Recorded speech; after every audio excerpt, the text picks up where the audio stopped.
네, 저는 오늘 미래가 그립나요? 그 토크쇼에 참석을 하고 여기 지금 전시장에 왔습니다. 요 마침 보여주는 작품은 그 중국 작가 두 분이 만들었던 작품인데요. 잠깐 설명 좀 해주시죠. 네, 지금 말씀하셨던 중국 작가분들은 피플즈 아키텍처 오피스라고 하는 팀이고요. 이 팀은 베이징 기반의 건축 사무소로 보다 더 연결되고 용하게 하려고 하는 사회를 만들기 위해서 많은 작품 활동들을 하고 있습니다. 그래서 지금 앞에 있는 파이프 구조물을 보시고 있는데, 이 파이프 구조물은 보통 건축물에서 뭔가 순환이나 연결처럼 좀 중요한 역할을 사용을 하고 있지만 보이지 않게 이렇게 숨어져 있어요. 그래서 지금은 이 작품에서 조금 과감하게 노출을 하면서 사람이나 공간 이런 부분들이 굉장히 많이 단절되어 있는 요즘이기 때문에 이런 부분들을 서로 연결할 수 있도록 제작이 되어 있습니다. 그러니까 이건 어떤 디자인을 위한 건지 아니면 이게 어떤 실제적으로 사용할 수 있는 어떤 실용성이 있는 건가요? 지금은 전시 작품으로만 그렇죠. 사용이 되고 있고요. 다만 체험감이 가능합니다. 체험은 안쪽으로 조금 들어가셔서 가능하시고요. 연결된다고 말씀을 드렸었는데 이 연결을 직접 이 안쪽에 있는 내부 구멍을 통해서 확인해 보실 수가 있으세요. 지금은 3층 공간이 조망이 되고 있고요. 3층에서는 지금 저희의 모습이 보이는 이렇게 서로 연결되어서 조망할 수 있는 특별한 시야를 제공을 하고 있습니다. 네, 아까 그 주분의 이야기를 많이 들었고요. 실제적으로 여기 와서 어떤 작품을 직접 보니까 굉장히 이 규모가 크다 이런 거를 이제 느낄 수가 있었습니다. 그러면 이런 것은 지금 본인이 지금 이게 팬데믹 시대잖아요. 직접 왔나요? 아니면 어떤 공고를 여기서 조립을 했다고요? 여기에서 다 조립을 했습니다. 직접 이 하나하나 엮어서 조립하는 광경을 제가 직접 확인을 했고요. 그럼 우리 안상석 아까 그 토크쇼에 참여한 작가의 작품 보러 가죠. 그쪽으로 이동하시면 되세요.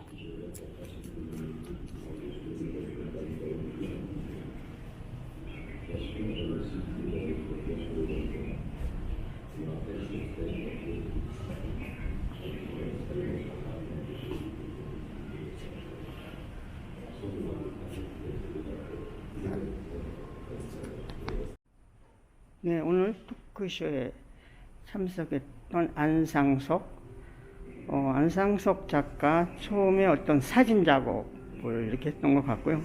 또 국립현대미술관 기획전을 통해서 그 안상석 선생의 작품을 봐왔고요. 여기 지금 이번 전시에 또 작품을 출품을 했습니다. 이 작품 어린이를 주제로 했다고 해야 될까요? 이 잠깐 설명 좀 해주시죠. 지금 이 어린이 작품은 네 번째 파트인 2050년, 2050에 해당되는 작품인데요. 이 작가가 생각했을 때 미래형 인간이 바로 어린이라고 생각이 들어서 이 주제를 어린이로 잡았다고 합니다.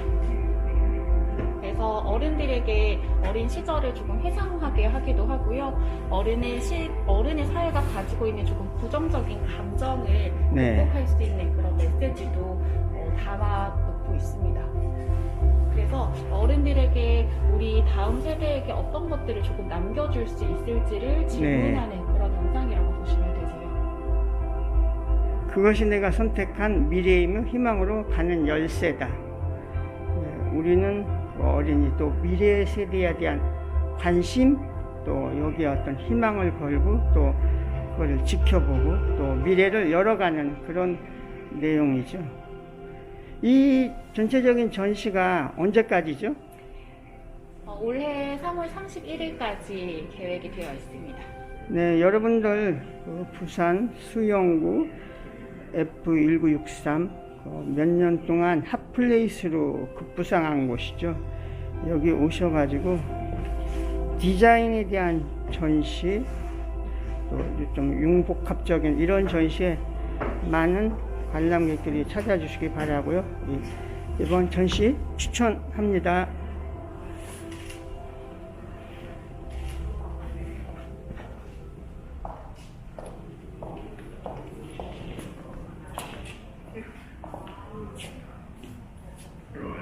Airlines from mid and big pressure. Mid and high pressure airlines. High pressure airlines. Which is high pressure mid and big.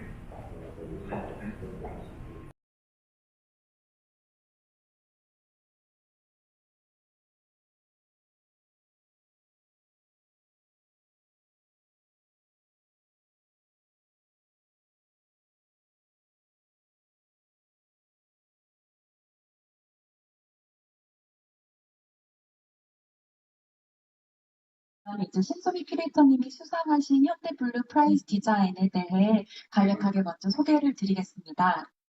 현대블루 프라이즈 디자인은 디자인 큐레이터를 양성하는 어워드 프로그램으로 현대자동차의 브랜드 비전, 인류를 위한 진보하에 인간의 삶에 밀접한 디자인의 가치를 조명하고 소통하는 플랫폼입니다. 이렇게 말씀드리면 조금 어려우시죠? 일단 영상을 보시고 네, 이어서 말씀드릴게요.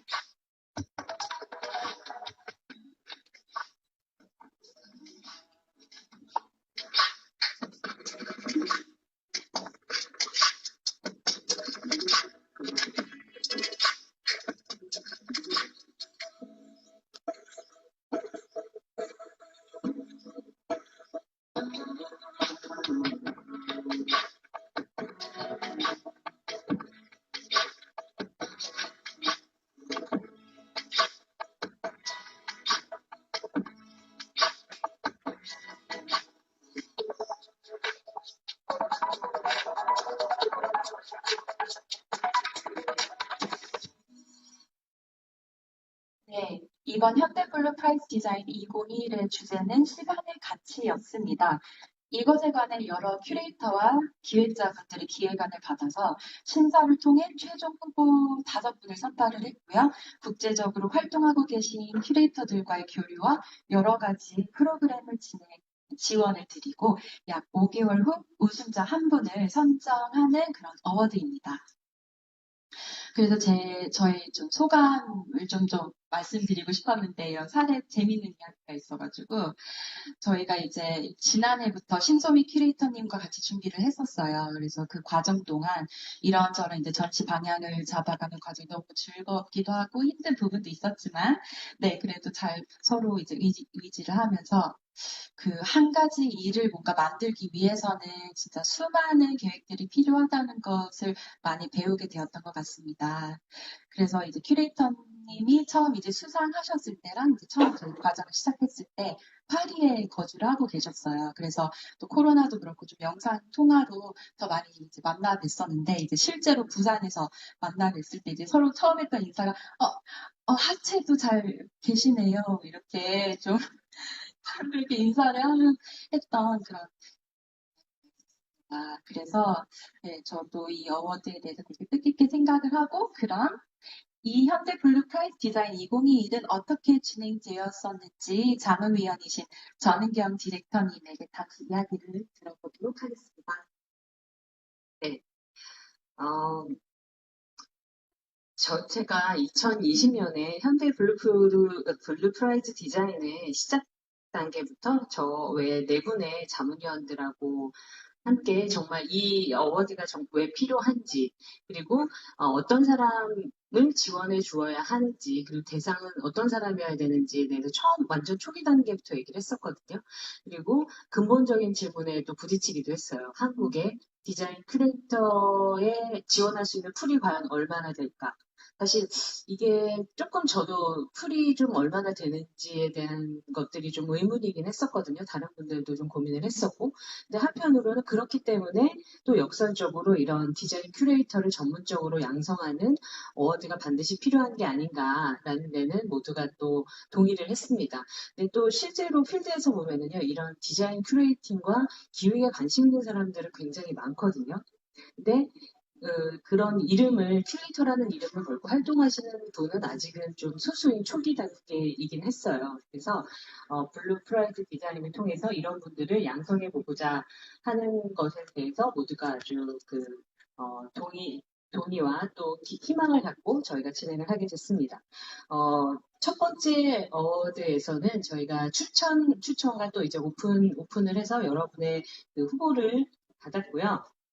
21년 4월에 시간의 가치라는 주제로 부산에서 진행을 했습니다.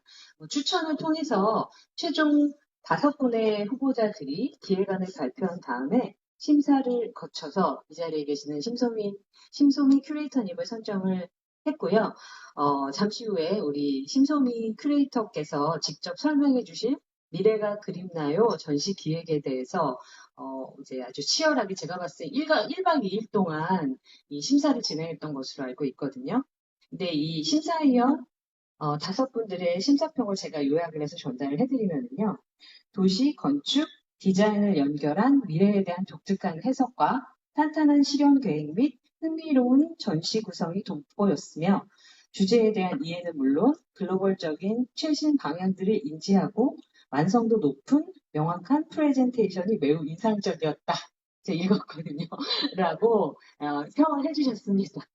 근데 저 개인적으로는 이제 아까 들었는데 심소미 큐레이터님의 이 배경 자체가 굉장히 다학제적이더라고요.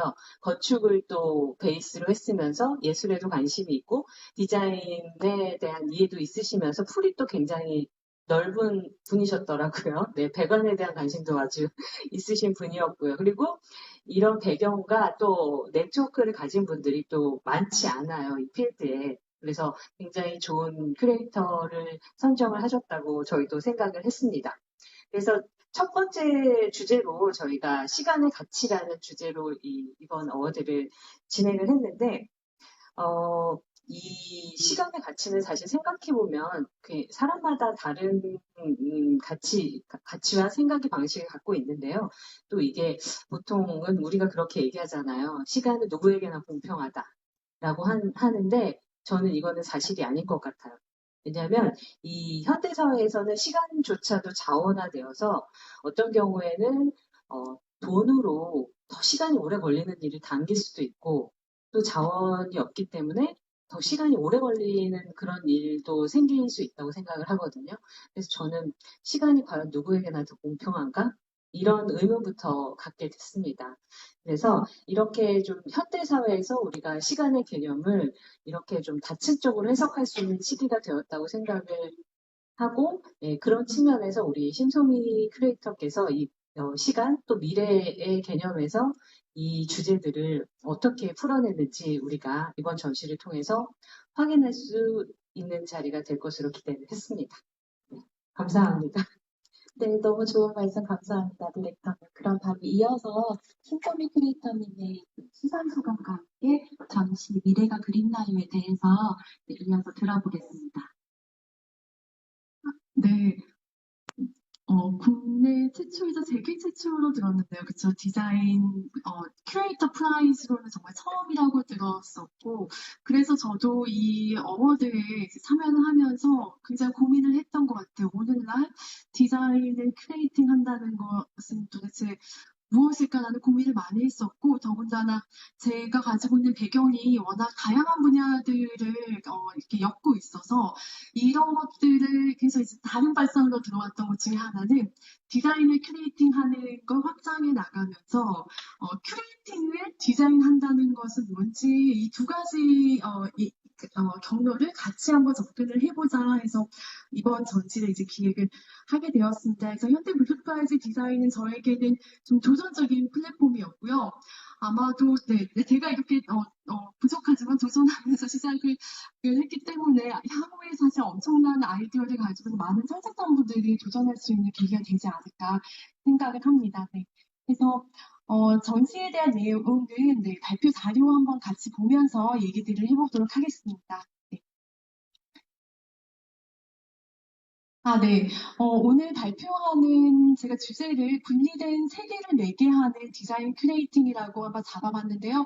그 이유 중에 하나가 디자인을 큐레이팅 한다는 것, 저한테는 핵심적인 부분 디자인이라는 것은 우리 생활 안에서 여러 부분들을 이제 매개하는 매체잖아요. 예술과 사회를 매개하기도 하고, 그리고 일상과 예술의 영역을 매개하기도 하고, 그리고 작품과 상품의 영역을 매개하기도 합니다. 그리고 산업과 이제 산업 외 영역도 매개하기, 다양한 영역들을 사실 매개하는 매체로서 디자인이라는 것에 조금 더 관심을 가졌었고요. 그러한 이제 관심을 가지게 됐던 배경 중에 하나는 제가 앞서서 이제 말씀드렸던 디자인을 큐레이팅하기 혹은 이제 동호 반복적인 약간 언어 유희식으로 풀어봤는데 큐레이팅을 저의 이제 큐레이팅을 디자인해온 지금까지의 경로를 조금 소개해드리면요. 네, 대표님께서 앞서서 이제 말씀 주셨지만 저는 건축공학과 예술학을 공부를 했어요. 그래서 어떤 창작이라는 것이 예술이라는 분야에 국한된 것이 아니고 굉장히 자연스럽게 도시 안에서, 공간 안에서 장소를 경험하는 방식에서, 그리고 그 장소를 경험하는, 어떤 새로운 아이디어를 발굴하는 것이 이제 큐레이터의 역할이라고 파악을 했었고요. 그러다 보니까, 맨 처음 프로젝트부터 이렇게 건축가, 이렇게 디자이너, 예술가, 그리고 연구자들이 함께한 지금 형식과 사실 조금 유사한 방식입니다. 그래서 하나의 어떤 토픽을 각각이 분리된 장르가 아니라 다양한 장르 안에서 그 토픽을 심화할 수 있는 네트워크를 일종의 어떤 창작자들의 네트워크를 도모해가면서 만들었고요. 그래서 이렇게 보시면은 모바일홈 프로젝트 시작해서 이렇게 쭉 여러 가지 이제 갈래로 이렇게 진행이 되어 왔는데요. 도시 분야에 관심을 갖다 보니까 공공미술이나 공공미술 안에서 어떤 제도적인 한계 이런 부분에도 관심을 많이 가져왔습니다. 그래서 가장 최근에 이제 기획한 미래가 그립나요까지의 어떤 여정을 먼저 간단히 소개해 보겠습니다. 네, 첫 번째 전시였던 이제 독립 큐레이터로 활동하면서 건축과 디자인을 좀 본격적으로 소개했던 전시였었는데요. 네, 이때 당시에 한 20팀 정도고 한 10팀이 이제 건축가들과 디자인 파티였었는데 이 전시를 계기로 해서 약간 독립 큐레이터로 도시 문화에 대해서 얘기하는 것들 이것들을 좀 지속적으로 향해 좀 가져가 봐야겠다라는 하나의 저한테는 굉장히 동기부여가 됐던 전시였었고 이 이후에 전시 방향은 또 살짝 도시 밖으로 나오게 됩니다. 그래서 그 다음 전시를 소개를 드리면요. 네. 2016년에 있던 마이크로시티랩이라는 전시였는데 이 전시를 제가 왜 구상을 하게 됐냐면 도시문화에서 얘기를 하는데 계속해서 제도권 어떤 공간에서 예술 공간이라는 문화 공간 안에서 이제 얘기를 하게 되는 거죠. 하지만 현실적으로 디자이너나 건축가들, 예술가들이 개입하고 있는 것들을 보면 현실에서 살아가고 있는 어떤 조건들을 개선시키거나 혹은 현실에서 불가능한 것들이 시도하는 경우가 굉장히 많거든요. 그래서 이 전시는 전시장에서 한 게 아니라 저기 서울인데요.